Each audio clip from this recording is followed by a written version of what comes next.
Hello నమస్తే, నేను మీ Suresh. Welcome to నవ చైతన్యం న్యూస్. మార్నింగ్ న్యూస్లో ప్రధాన పత్రికలు వచ్చినటువంటి హెడ్లైన్స్ అయితే మనం చూద్దాం. ఈనాడు, ఆంధ్రజ్యోతి, సాక్షి, ప్రజాశక్తి పత్రికల్లో ఏ వార్తను ఎవరు ఎలా హైలైట్ చేశారనేది చూద్దాం.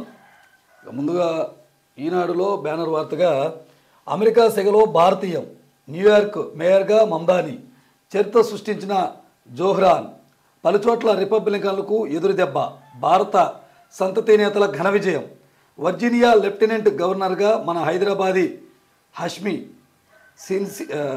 సిన్సినాటి మేయర్గా రెండోసారి ఆఫ్తాబ్ విజయం, నెహ్రూ మాటల్ని గుర్తు చేసుకున్న మమ్దాని, ట్రంప్ అధికారంలో ఉండగానే అక్కడ మన భారతీ సంతతికి చెందినటువంటి ముగ్గురు నాయకులను మేయర్గా గెలిపించారు. అక్కడున్న మేయర్ ఎన్నికల్లో 84 లక్షల మందికి పైగా మన మేయర్ మమ్దాని అక్కడ ప్రజలకు ప్రాతినిధ్యం వహించబోతున్నారు. ఇది అమెరికాలో ట్రంప్ పాలనకు ఒక ఎదురు దెబ్బ అనొచ్చు. ఆయన తీసుకున్నటువంటి నిర్ణయాలు ఏ రకంగా ఉన్నాయి, ప్రజలు ఆయనపై ఎలాంటి వ్యతిరేకతను చూపిస్తున్నారో మనం చూడొచ్చు అనమాట. ఎన్నికల ద్వారా స్పష్టమవుతుంది. అలాగే 2 కొత్త జిల్లాలు, 6 కొత్త రెవెన్యూ డివిజన్లు. ఎన్టీఆర్ జిల్లాలోకి నూజివీడు, పరిశీలనలో గన్నవరం, కృష్ణా జిల్లాలోకి కైకలూరు, నెల్లూరు జిల్లాలోకి గూడూరు. కొత్తగా తెరపైకి నక్కపల్లి, బనగానపల్లి రెవెన్యూ డివిజన్లు. 4 గంటల పాటు విస్తృతంగా చర్చించిన మంత్రివర్గ ఉపసంఘం. చర్చలు మాత్రమే జరిగాయి. ముఖ్యమంత్రి గారు దీన్ని ఆమోదించాలి. ఆయన ప్రస్తుతం సింగపూర్లో ఉన్నారు కాబట్టి వచ్చిన తర్వాత మళ్ళీ ఒకసారి ఆయన ముందుకి వెళ్తారనమాట. అలాగే నిరుపేదరికంపై మల్లు యుద్ధం, దుర్భర దారిద్ర్యాన్ని పారదోలిన కేరళ. తొలి విడతలో ఎవరిది పై చేయి, బీహార్లో పోలింగ్పై ఉత్కంఠ, 2 కూటముల ధీమా. 121 నియోజకవర్గాల్లో నేడు అక్కడ పోలింగ్ జరగబోతూ ఉందన్నమాట. మొత్తం 121 జిల్లా నియోజకవర్గాలకి. అమరావతి ఓఆర్ఆర్లో కీలక అడుగు, భూసేకరణ ప్రక్రియకు శ్రీకారం. పల్నాడు జిల్లాలో గ్రామాలు సర్వే నెంబర్తో గెజిట్ ప్రచురించిన కేంద్రం. నెలాఖరులోపు మిగిలిన 5 జిల్లాలకు కూడా గెజిట్ నిర్వహిస్తారట. అలాగే భాగస్వామ్య సదస్సుకు విశాఖ ముస్తాబు, ఏయూ ఇంజనీరింగ్ మైదానంలో భారీగా ఏర్పాట్లు. ఈ నెల 14-15 తేదీల్లో భాగస్వామ్య సదస్సు జరగబోతోంది. ఇప్పటికే ముఖ్యమంత్రి గారు దుబాయ్, సింగపూర్ పర్యటనలో, అలాగే లోకేష్ గారు కూడా పర్యటనలు చేశారు ఇటీవల. దీన్ని చాలా ఛాలెంజ్గా ప్రభుత్వం తీసుకుంటుంది. పెట్టుబడులు ఎక్కువగా ఆకర్షించేందుకు ప్రయత్నం చేస్తుందన్నమాట. 20 మంది బృందంతో పరకామణి కేసు దర్యాప్తు చేయబోతున్నారట. నిందితుడు రవికుమార్కు ఇతర రాష్ట్రాలను ఆస్తులు ఉన్నట్టుగా ఇప్పటికే గుర్తించారు. CID DG Ravishankar Ayyanar. ఈ విషయాన్ని సిఐడి డీజీ రవిశంకర్ అయ్యన్నారు మీడియాకి తెలిపారన్నమాట. సబ్ రిజిస్టర్ కార్యాలయాల్లో లంచాల పర్వం, డాక్యుమెంటల్ విలువ ఆధారంగా వసూళ్లు, ఎనీవేర్ రిజిస్ట్రేషన్లో ఉల్లంఘనలు, డాక్యుమెంట్ రైటర్లతో రాజ్యం అయిపోయిందంట. అధికారుల దగ్గర వేలల్లో లెక్కలు చూపని నగదుందంట. 12 కార్యాలయాల్లో ఏసీబీ సోదాలు నిర్వహించారు. నిన్న మొత్తం ఎట్ టైంలో 200 పైగా బృందాలు కార్యాలయాల్లో సోదాలు నిర్వహించారు. ఈ సోదాల్లో కొంతమంది ఏసీబీ అధికారులను చూసి బాత్రూంలో దాక్కోవటం, కిటికీల నుంచి డబ్బులు బయటకు వేయటం లాంటివి చేశారు. ఇక్కడ చూడొచ్చు. పల్నాడు జిల్లా నరసరావుపేట సబ్ రిజిస్టర్ కార్యాలయం తనిఖీ చేస్తున్న ఏసీబీ అధికారులు డాక్యుమెంట్ రైటర్ల దగ్గర అయితే చాలామంది పారిపోయారంట కార్యాలయాల నుంచి. ఎందుకంటే వాళ్ళు ఎక్కువగా లంచాలు అనేది నడిచేది ఈ రిజిస్టర్ ఆఫీసులోనే. మొత్తం అసలు ఏం జరుగుతుంది అని నిన్న ఒకేసారి మెరుపుదాడులు చేశారు. అలాగే ప్రభుత్వ బడి నుంచి విమానంలో విజ్ఞాన యాత్ర. వీళ్ళంతా ప్రభుత్వ పాఠశాలలో చదువుకుంటూ మంచి ప్రతిభ కనబరుస్తున్న విద్యార్థులు. జిల్లాకి ఇద్దరు చొప్పున మొత్తం 52 మందిని ఎంపిక చేసి ఇలా విమానంలో ఢిల్లీకి సైన్స్ టూర్కి పంపించారంట. అలాగే క్వాంటమ్ వ్యాలీ వడివడిగా జనవరి 1న ప్రారంభోత్సవానికి సన్నాహాలు. 50,000 మంది విద్యార్థులకు మౌలిక క్వాంటమ్ నైపుణ్యాల్లో శిక్షణ. వీరిలో 3,000 మందికి అత్యున్నత శిక్షణ ఇవ్వబోతున్నారట. 1000 మంది ఉన్నత విద్యా పరిశోధకులకు తయారు చేయబోతున్నారట. శాస్త్ర టాలెంట్ హబ్ ఏర్పాటే లక్ష్యం అట. టీచింగ్ ల్యాబ్లపై 108 సంస్థల ప్రతిపాదనలు. 197 వర్సిటీలో శిక్షణ పొందిన 1,050 మంది ఫ్యాకల్టీ సిద్ధం చేస్తున్నారు. అంత ఫ్యాకల్టీతో. ఇక అలాగే 2 జిల్లాలు 7 డివిజన్లు స్పష్టత దిశగా మంత్రివర్గ ఉపసంఘం. కొత్తగా మదనపల్లె, మార్కాపురం జిల్లాలు. డివిజన్లుగా నక్కపల్లి, అద్దంకి, మడకసిర, బనగానపల్లె, పీలేరు, ఆవనిగడ్డ, గెద్దలూరు. ఇది కూడా ఇంకా చేయబోతున్నారని ప్రతిపాదన చేయబోతుంది మంత్రివర్గం. కందుకూరు మళ్ళీ ప్రకాశం జిల్లాలోకి రాబోతుంది. పలు మండలాలు, జిల్లాలు మార్పు. పరిమితంగానే పునర్వ్యవస్థీకరణ. పాలనా సౌలభ్యం, చిరకాల డిమాండ్ల పరిశీలన. ఉపసంఘంలో రెవెన్యూ శాఖ ప్రజెంటేషన్ చేసింది. డిజైన్లపై మరింత స్పష్టత రావాలన్న మంత్రులు మరోసారి సమావేశం అవుతామని మంత్రి అనగానే సత్యకుమార్ తెలిపారు మీడియాకి. పోలవరం ముంపు మండలాలతో ప్రత్యేక అథారిటీ కొత్త జిల్లాలు ఏర్పడుతూ అనేక సమస్యలు, పైగా చిన్న జిల్లా అవుతుందని రెవెన్యూ అధికారులు మనోగతం. స్పెసిఫైడ్ అథారిటీ ఏర్పాటు చేసి పూర్తి ఆధారాలు ఇవ్వడానికి మంత్రులు ఓకే, ప్రతిపాదనలు సిద్ధం చేయాలని ఆదేశించారంట. అలాగే ఇదే ఇందాక మనం చూసాం కదా రిజిస్టర్ ఆఫీసులో తనిఖీల గురించి చూడండి. ఒంగోలులో ఏసీబీ దాడుల సందర్భంగా సబ్ రిజిస్టర్ కార్యాలయం బయట విసిరేసిన నగదును లెక్కిస్తున్న అధికారులు. ఎక్కడికక్కడ డబ్బులు బయటకు విసిరేయడంతో కిటికీల్లో వచ్చి డబ్బులు ఏసీబీ అధికారులు లెక్క పెడుతున్నారు. పరుగు 12 సబ్ రిజిస్టర్ ఆఫీసుల్లో ఏసీబీ ఆకస్మిక తనిఖీలు. ఆళ్లగడ్డ కార్యాలయానికి ఏసీబీ రావడంతోనే సామాగ్రి వదిలి డాక్యుమెంట్ రైటర్లు పరారయ్యారంట.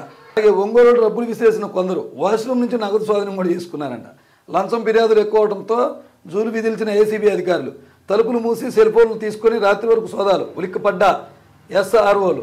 10,000 నుంచి 75,000కు లెక్క చొప్పున నగదు లభ్యం. నేడు సోదాలు కొనసాగుతూనే ఉన్నాయి. మళ్ళీ మెడుపుదారుల వెనక అసలు మర్మం ఏంటయ్యా అంటే రిజిస్ట్రేషన్ల శాఖలో అసలు ఏం జరుగుతుంది? కొన్ని ఆఫీసుల్లో లంచం చిన్న మాట, అంతకుమించి అక్రమాలకు అడ్డాలుగా మారాయండి. సస్పెన్షన్ వేటు వేయకుండా భారీగా బేరాలు కూడా ఆడుతున్నారండి వీళ్ళు లంచాలు తీసుకోవడంతో పాటు. పేదల రక్తమాసాలని పీల్చి పిప్పి చేసేస్తున్నారు. అలాగే న్యూయార్క్ మేయర్గా మందాని అనే వార్తని వీళ్ళు కూడా ప్రధానంగా హైలైట్ చేస్తూ రాశారు. డెమోక్రాట్ అభ్యర్థి ఘన విజయం. భారత అమెరికన్ దర్శకురాలు మీరా నాయర్ కుమారుడే ఈ జోహ్రాన్. మరో 2 చోట్ల భారత సంతతి నేతల గెలుపు. వర్జీనియా లెఫ్టినెంట్ గవర్నర్గా గజాలా హష్మి. హైదరాబాద్లో పుట్టి 4 ఏళ్ల వయసులో యుఎస్ వెళ్ళిన గజాలా. సిన్సినాటి పట్టణ మేయర్గా పంజాబీ అఫ్తాబ్. మందాని గెలుపుతో ట్రంప్కు ఎదురు దెబ్బ తగిలిందంట. స్థానిక ఎన్నికల్లో డెమోక్రటిక్ పార్టీ ఆధిపత్యం. బ్యాలెట్ పేపర్పై నా ఫోటో లేకే ఓటు ఇచ్చిందేమని ట్రంప్ గొప్పలు పోతున్నాడు. ఇంకా ఆయన ట్రంప్ సౌండ్ పెంచుకొని చూడంటూ మందాని ఆయన ప్రసంగంలో ఆయన కౌంటర్ కూడా వేశారంట. ఇక బీహార్ ఎన్నికలకు సంబంధించి వీళ్ళు కూడా వార్తనిచ్చారు. ఇక పట్టాలు దాటుతూ రైలు కింద పడి 6 దుర్మరణం చెందారంట. యూపీలో ఈ విషాదం చోటు చేసుకుంది. ఇక పరకమణి చోరీ కేసు సిఐడి దర్యాప్తు ప్రారంభం. నిందితుడితో సంబంధాలున్న ప్రతి ఒక్కరికి నోటీసులు జారీ చేశారంట ఈ కేసులో. అలాగే హర్యానాలోనూ ఓటు చోరీ జరిగిందని రాహుల్ గాంధీ గారు నిన్న ఆధారాలతో ఆయన కొన్ని ఆసక్తికర వ్యాఖ్యలు చేశారు. సెన్సేషనల్ కామెంట్స్ చేశారు. 25 లక్షల నకిలీ ఓట్లతో బీజేపీ మా గెలుపును దొంగిలించింది. ఆపరేషన్ సర్కార్ చోరీలో ప్రధాని మోదీ అమిత్ షాతో సిఈసి ఇద్దరు ఎన్నికల కమిషన్లో కుమ్మక్కయ్యారంట. ఓటర్ జాబితాలో బ్రెజిల్ మోడల్ ఫోటోతో 22 ఓట్లు ఉన్నాయంట. ఒక నియోజకవర్గంలో ఒకే మహిళా ఫోటోతో 100 ఓట్లు ఉన్నాయంట. హెచ్ ఫైల్స్ పేరిట హైడ్రోజన్ బాంబు పేల్చిన రాహుల్వి తప్పుడు ఆరోపణలను కొట్టిపారేసిందంట బీజేపీ. ఎలా తప్పుడు కూడా చెప్పాల్సి నిరూపించుకోవాల్సిన బాధ్యత కేంద్రం పైన ఉంది. అందుకేనా ఇంత మెజార్టీ వస్తుంది కూటమి ప్రభుత్వాలకు అని చెప్పేసి అనుమానాలు కూడా ప్రజల్లో ఉన్నాయన్నమాట. వీళ్ళు కొట్టిపారేయడం కాదు, ఆధారాలతో ఆయన చూపించినప్పుడు అదే ఆధారాలతో అది తప్పుడు ఆరోపణలు అయితే ఈయన జైల్లో కూడా పెట్టచ్చు. ఆ 5 ఏళ్ళు రైతులకు నరకం. జగన్ ప్రభుత్వంలో పరిహారం ఇస్తే ధాన్యం కొనుగోలు బంద్ చేసేవాళ్ళంట. తడిసిన ధాన్యం కొనకుండా నిబంధన. గతం మరిచి కూటమిపై జగన్ నిందలు వేస్తున్నారంట. మేము అందరి ధాన్యం కొంటాం, పరిహారం పొందిన రైతు సేవా కేంద్రాలకు విక్రయించవచ్చు. పౌర సరఫరా శాఖ స్పష్టీకరణ చేసింది. ఇప్పుడు ఇటీవల చూస్తున్నాం రైతులు కొంతమంది మీడియా వాళ్ళకి చెప్తున్నారు, ఇప్పుడు కనుక పంట నష్టం పొందితే మేము ధాన్యం కొనం, మీరు బయట అమ్ముకోవడమే అని చెప్పారంట. ఇది గట్టిగా పత్రికలో విస్తృతంగా ప్రచారం అవడంతో ఇప్పుడు నాయకులు వెనక దగ్గర మన పౌరశాఖ మంత్రి నన్ను స్టేట్మెంట్ ఇచ్చారు, మేము అందరూ ధాన్యం కొంటామని. అలాగే గతంలో జగన్ ప్రభుత్వం కూడా ఎలాగే చేసిందన్నారు. ఆడు చేస్తే మీరు చేస్తారా? అలాగే సాక్షి. బాబు ప్రైవేట్ జపం, వైద్య విద్యార్థులకు శాపం. కొత్త మెడికల్ కాలేజీలకు అడ్డుపడ్డ కూటమి సర్కార్. కన్వీనర్ కోటా సీట్లకు బాగా కోత విధించారంట. ఏపీలో గత ఏడాది 700, ఈ ఏడాది 1700, 1750 ఎంబీబీఎస్ సీట్లు పోయాయంట. మొత్తం 1500 దాకా పోయినట్టు. 2 నెలల్లో 2200, 450 మెడికల్ సీట్లు కోల్పోయిన మన విద్యార్థులు. సీట్లు పెరగకపోవడంతో మనకు తీవ్ర అన్యాయం. వైద్య విద్య కళల ఆవిరి. ఏపీ తెలంగాణ మధ్య మెడికల్ సీట్లు కట్టఫ్లలో తీవ్ర వ్యత్యాసం. తెలంగాణలో నీట్ ఓపెన్ కేటగిరీలో 406 మార్కులకే కన్వీనర్ కోటాలో ఎంబీబీఎస్ సీట్ వచ్చిందంట. ఏపీలో మట్టికి 454 మార్కులు వచ్చిన ఓసీ విద్యార్థులకు దక్కని కన్వీనర్ సీటు. బీసీఏలో 341 మార్కులు వచ్చిన విద్యార్థులకు తెలంగాణలో కన్వీనర్ సీట్ వచ్చిందంటూ ఈ మెడికల్ కాలేజీలకు సంబంధించినటువంటి వార్తను వీళ్ళు ప్రధానంగా చేశారు, రాశారు వీళ్ళు. ఆఖరితో అలమట. తుఫాను గండం దాటినా కష్టాలు, సుడిగుండంలోనే మత్స్యకారుల జీవితాలు ఉన్నాయంట. వేటకు వెళ్ళినా చేపలు పడని దైన్య స్థితి. ఉప్పాడ ప్రాంతంలో సాయం కోసం ఎదురు చూస్తున్నారంట. సొంత నియోజకవర్గంలో పవన్ పలకరింపుడికే నోచుకోని పరిస్థితి. జగన్ హయాంలో ఉన్న భరోసా ఇప్పుడు లేదని వాళ్ళు ఆవేదన వ్యక్తం చేస్తున్నారంట. ఇక నకిలీ మద్యం కేసు దర్యాప్తు ప్రభుత్వానికి హైకోర్టు నోటీసులు.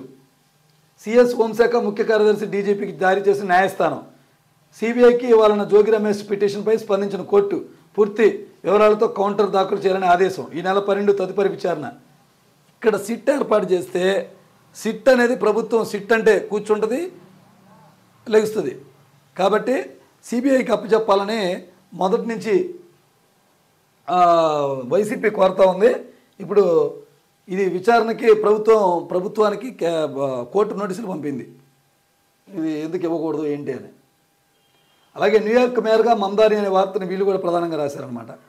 అంబేద్కర్ పైన కూటమి కక్ష, సామాజిక న్యాయ మహాశిల్పం పైన చంద్రబాబు సర్కార్ కుయుక్తులు. విజయవాడ నడిబొడ్డున మహోన్నత ఆశయంతో నిర్మించిన వైఎస్ జగన్ పేరు చిరస్థాయిగా నిలుస్తుందని అక్కాసు. ప్రాంగణంలోకి తప్ప మహాశిల్పం లోపలికి అనుమతించిన సర్కారు. పారిశుద్ధ్య నిర్వహణ గారికి. ప్రాంగణమంతా చెత్త చెదారం. జీతాల కోసం ఆందోళన చేశారనే అక్కసుతో సిబ్బందిని తొలగించే ప్రయత్నాలంట. నగరం నడిబొడ్డునటువంటి ఇంత చారిత్రాత్మక స్టేటస్ని ఇలా వదిలేస్తే ఈ మహాశిల్పాన్ని ఏమవుతుంది, చాలా వ్యతిరేకత పోగొట్టుకోవాల్సి వస్తుందన్నమాట. అలాగే ప్రజాశక్తిలో బ్యానర్ వార్తగా ఈ న్యూయార్క్ మేయర్గా ఎన్నికైన వార్తను వీళ్ళు ప్రధానంగా హైలైట్ చేసి రాశారు. తుఫాన్తో కరువు మాఫ్. ఖరీఫ్లో 342 డ్రెస్ స్పెల్. 151 మండలాలు తక్కువ వర్షం. ప్రభుత్వం ప్రకటించింది 37 మండలాలు. సో ఇవి ఈరోజు పత్రికలోని వార్తలు. అయితే కొన్ని కీలక అంశాలు వార్తలు ఉన్నాయి. వాటిని మరొక వీడియోలో మనం అనలైజ్ చేద్దాం పూర్తిగా.